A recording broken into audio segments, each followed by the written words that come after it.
There was a sort of flurry last week based upon an interview or an article by the outgoing, not left yet, but the outgoing head of the army in the UK, talking about this sense that actually we were in a very, very dangerous situation, and then Grant Shapps talking about we're in a pre-war phase.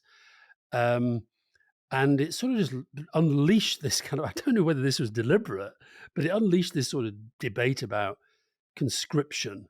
And Yeah. and now and we had the ludicrous Boris Johnson. I don't know if you saw. I mean, we shouldn't I even was saying he was ventilate. going to sign up as a corporal, wasn't he? I mean, for God's sake! And he was sort of he looked a little bit like. Do you remember Benny Hill used to do that sort of salute on his put his fingers on his forehead? He looked a little bit like that.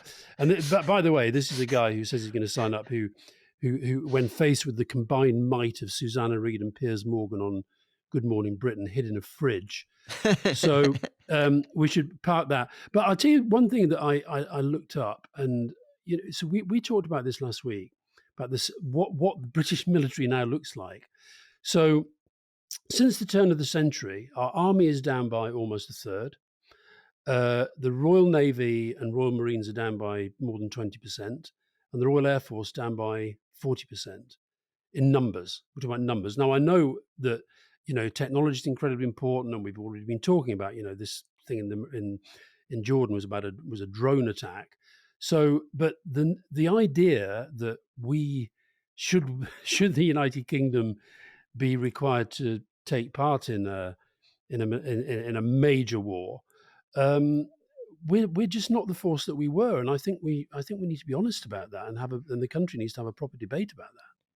And it's and some of the stuff, and we've talked about this a little bit with procurement and the MOD. I mean, there's been an article in the Daily Mail just getting again into the scandal of our aircraft carriers. We spent 7.8 billion pounds on those carriers, and as I was pointing out with my colleagues on the Defence Committee back 10 years ago, it was clear from the moment that we were commissioning them that we were never going to have the money to pay for the planes to go on them and the maintenance for those planes or the carrier battle groups and ships to surround them.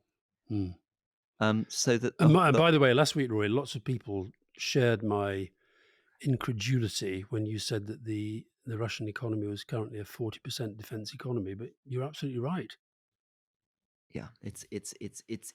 I mean, and I think Britain has to make some tough choices, and we cannot pretend that we can continue to pay for all this fancy kit when we quite clearly don't have the resources or don't want to put the resources into backing it up. There's no point Mm. spending £8 billion on aircraft carriers if you don't have the money to buy the planes or put the carrier battle groups around them.